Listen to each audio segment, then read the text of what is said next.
EFCC and the states challenging the suit establishing the commission and two others. Let's now start the conversation with Barrister Fred Nzako. He's a lawyer and economist. He joins us from our Lagos studio. Barrister, welcome to Politics Today. Thank you. Thank you very much. So I'm sure you're familiar with the latest development where the Supreme Court reserved judgment. Everyone had hoped that by today we would have this matter put to bed once and for all. But without having a conversation that is sub judice, can we talk about perhaps the legality or morality of this particular situation? You know, the average Nigerian hears this and looks at it from a sentimental point of view, questioning why states or state governors would not want to be investigated. But talk to us and put this up, perhaps as a base to our conversation, the legality or morality of this particular situation. Thank you, Terry. I'm glad that you mentioned the issue of sentimentalism because most of the issues that arguments around this foundation of EFCC are arguments in sentimentalism and emotionalism. But we operate constitutional democracy, and since 1999, we have confessed to be a federal republic that operates constitutional democracy to be guided by the rule of law.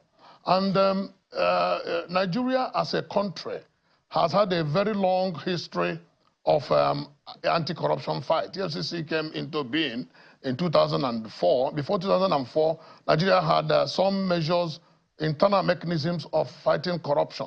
And that does not mean that without EFCC, corruption will not be fought.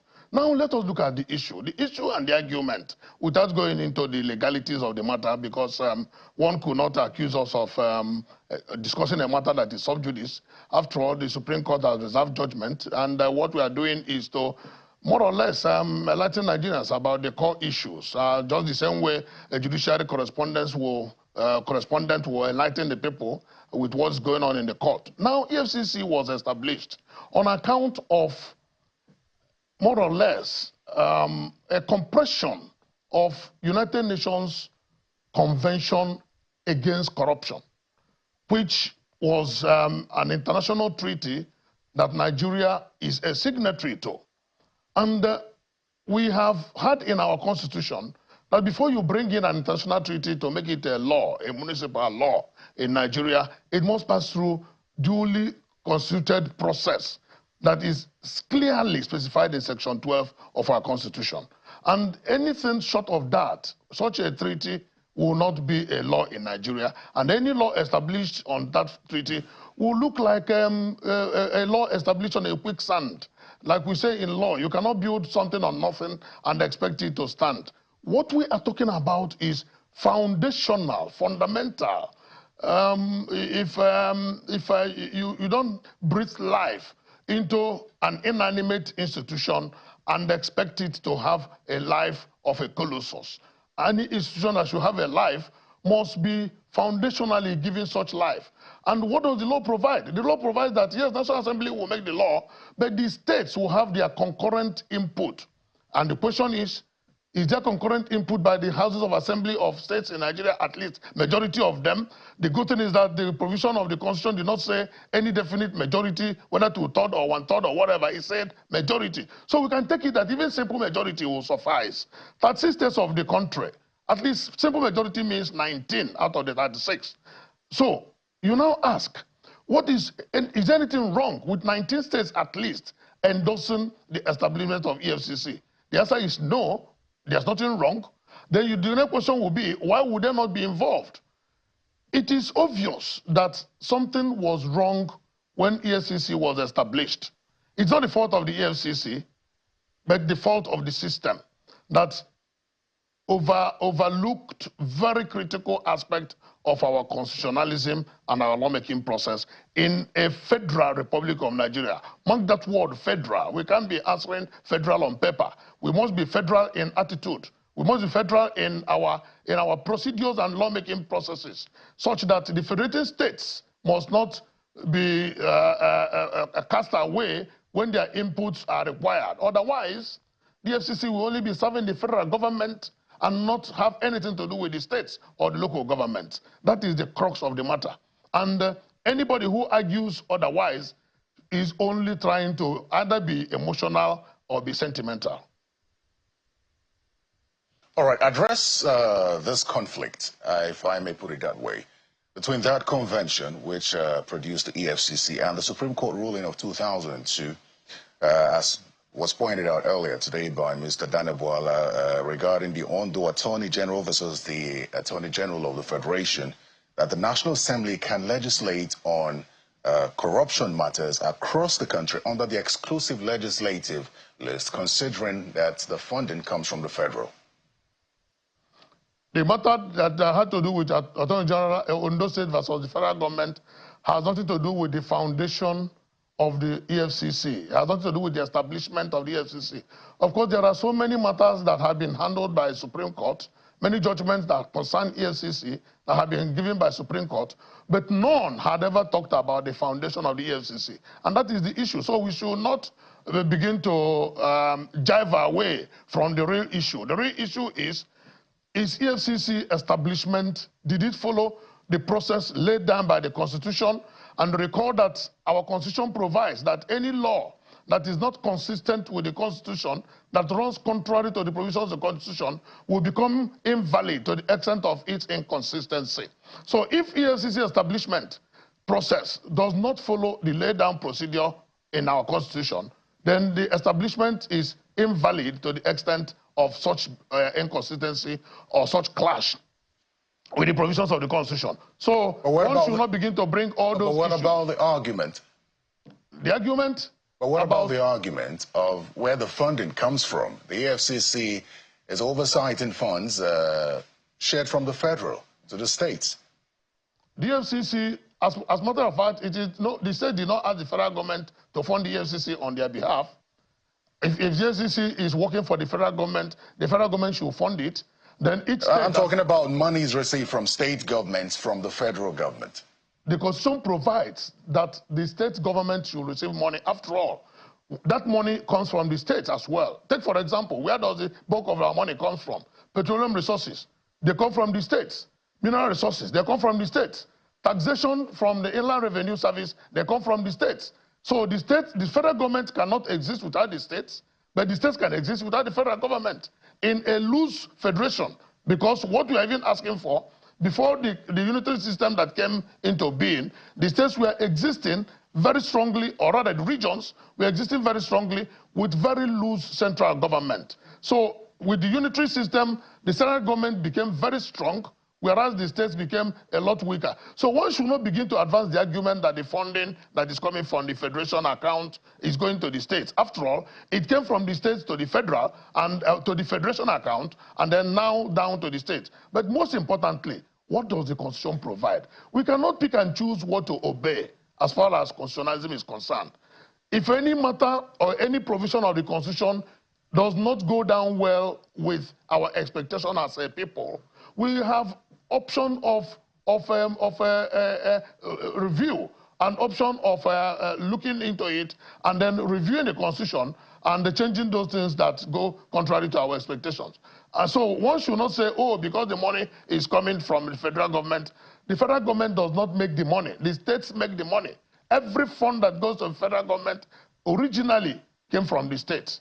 So that argument cannot stand at all.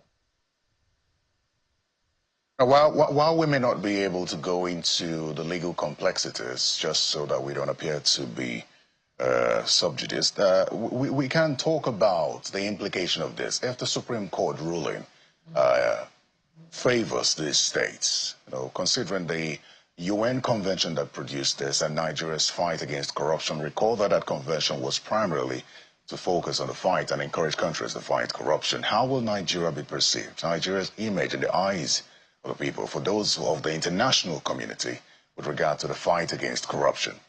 The laws of Nigeria are for Nigerians and not for the international community. What Nigeria should be worried about is how well are our people taken care of, and how well do we recognize and respect our laws, the laws that we make for ourselves, such that if anyone is not good, we can amend we should not be more particular about satisfying the international community as against ensuring that our laws are made formidable for the good governance and development of our country. That is what is very important. And it's also important to state that it is never too late in time to run on the right track if you realize that you're running on the wrong track. Some people argue. But Barrister, if I may come in here, just so that, yes, let me just respond to what you've just said, because you talked about our laws being our laws and we should not be that much answerable to international communities. But you understand that if corruption is so much affecting a society, that it affects foreign investments. There is nothing wrong with states fighting corruption. That's what we're saying. And there's also nothing wrong with going to the states to give their concurrence to the Establishment Act of EFCC.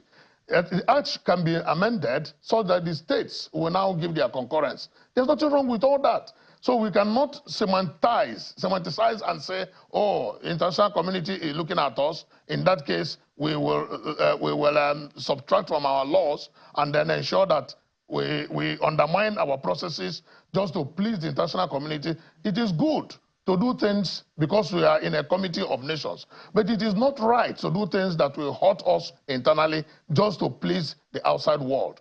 What is important is this has been established. The Supreme Court itself has also said that this was an act that was predicated on UNCAC, United Nations Convention on Anti-Corruption, in a matter handled by the Supreme Court. And of course, we don't expect that the Apex Court will approbate and reprobate at the same time. So we don't need to begin to push the Supreme Court to the point where it will no longer look at the laws the way they are and begin to look at sentiments. It's a court of policy, not a court of equivocation or ambivalence.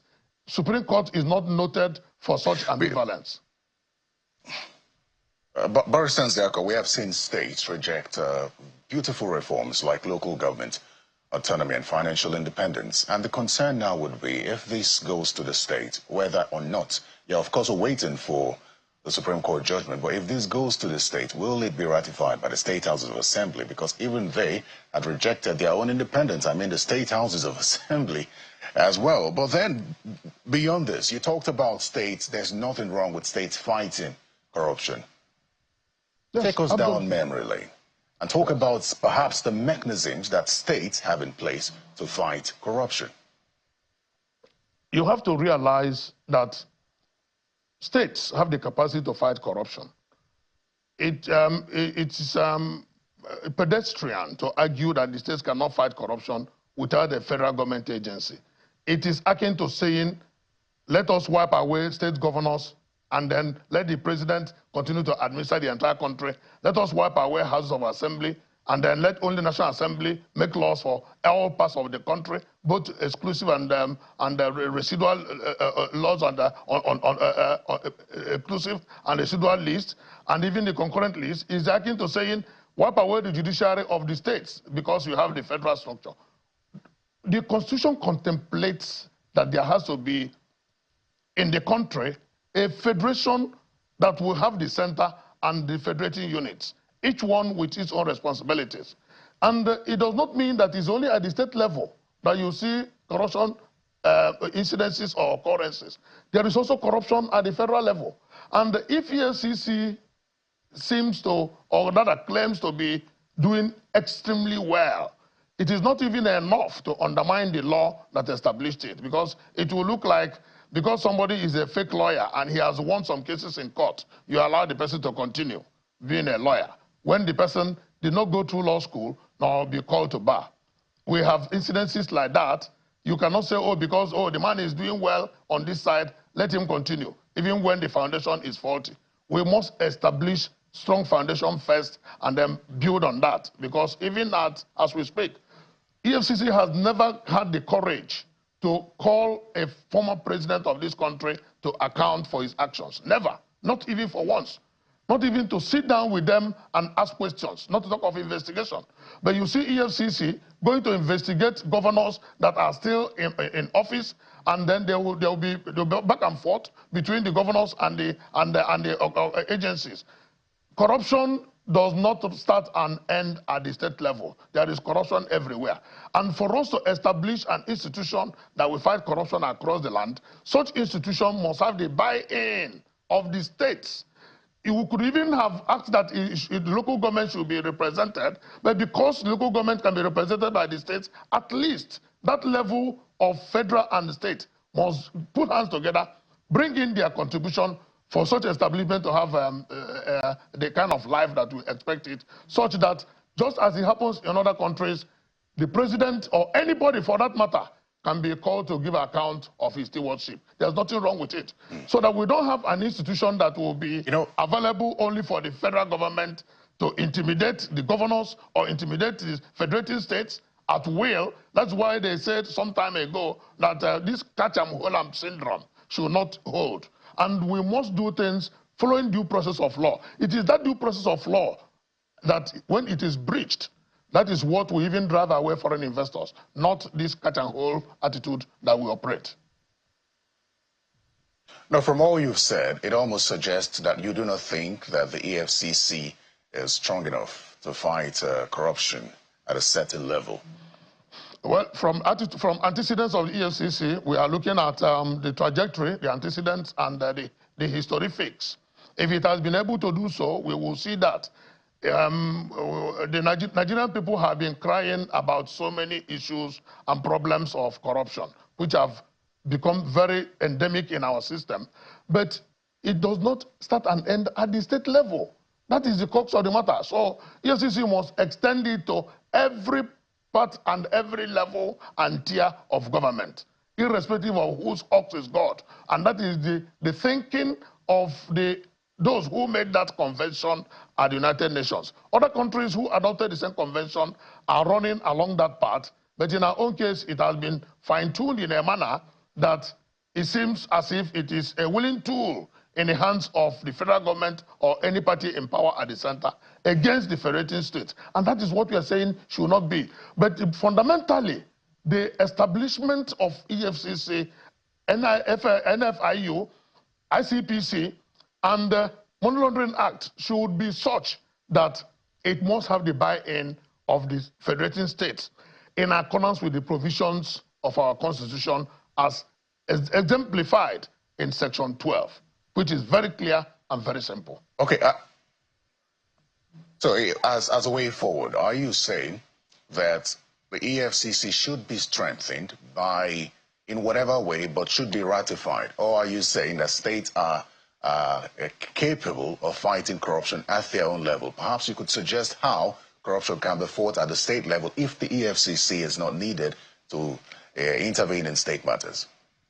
If, for example, going by the theory that you have laid down, that EFCC is operating for the federal government, in which case it concerns itself with only federal issues, just like we have the Federal High Court that concerns itself with federal laws, and you have concurrently the state high courts that concern themselves with state laws. The same way EFCC can concern itself with federal issues of corruption, whereas the states will now establish their own agencies that will fight corruption. Kano, for example, in the most recent past, has been struggling to bring their immediate past governor to come and give account. And the optics are there indicating that the federal government is shielding the immediate past governor of Kano State. The Kano State did not tell you that they have no capacity because they have their own court. They didn't tell you that they have no capacity to investigate any infraction, the same way every state has the capacity to do so. But when you begin to give this headmaster impression, this overriding impression that anything that is not federal cannot work, then you are undermining the federal structure that we have. You're also undermining that name, federal, that is in the Federal Republic of Nigeria. There must be a difference between the military and the civilian democracy that we practice. But you agree that these institutions, especially at state levels, must be strengthened enough such that they don't become political tools as well. Because the argument for some who listen to things like this would be that when one party hands over to the same party, no investigation is done. When it's an opposition party, then there are concerns as to oppression. So how do we strengthen institutions at that level? Now, pay close attention to what's happening at the local government level with regard to the elections and the appointments overseen by the governor. You see what's happening and the allegations that state governors make sure that their parties win. How do we strengthen the anti-corruption body at the state level such that it is not going to be used as a political tool? The fact has to be made that the federal government is not puritanical and should not be seen as such. The federal government is not holy and should not be seen as such, to the extent that only the states are corrupt. The fact remains that while the EFCC serves the interest of the federal government, it should not serve the interest of the state government because the states are not. But Barrister Nzeko, my apologies, I don't think you heard the question. Barrister Nzeko, I don't think you heard the question. The question was more about strengthening this anti-corruption institutions at the state level. Good. Strengthening the anti-corruption. Look, lawmaking process is an ongoing process. The same way that Kano is struggling to bring purity to its institutions, the same way every other state will bring purity to their institutions. What it takes is for the people to make demands. Because the people of every state, the citizens of every state, should not rely on the federal government in making their demands. They have peer review in all things that they do. When they go to a governor's forum, for example, they will decide on what to do. But I can tell you that it is left for the states. The same way we have the state judiciary and all state organs and agencies, we can also have the state anti-corruption bodies. And like I said earlier, I keep saying that if we have to have a counterpart one at the federal level, let the states buy in, be ensured that it is there. Otherwise, the states can establish their institutions through the Houses of Assembly. It is an ongoing process. The Houses of Assembly can establish the institutions and ensure that they operate. It is the same argument that we are talking about state police. Some people will say that the governors will use state police just to witch hunt, as if policing will start and end with the election. Policing does not start and end with the election. The primary role of government is for security of lives and property of the citizens. So if state policing will work in other countries, there's no way it will not work in Nigeria. We operate American-style democracy. Very well then. Which is the federal the structure that we imbibe from America. In America, they have, down to the counties, they have their police. There are so many ways this can be done. The commissioner of police in every state is by election. So we can even start on that premise. Ensure that the people who populate the anti-corruption agencies at the state are appointed by plebiscite and ratified by the Houses of Assembly. And the judiciary has a lot of role to play in that regard. It is left for us to agree on basic principles, and then we will now find a solution out of it. The solution is not far-fetched and does not lie in using one body to overrule everybody else. Very well then, Barrister Fred Nzeko, I'd like to thank you very much for coming on Politics Today. Many thanks.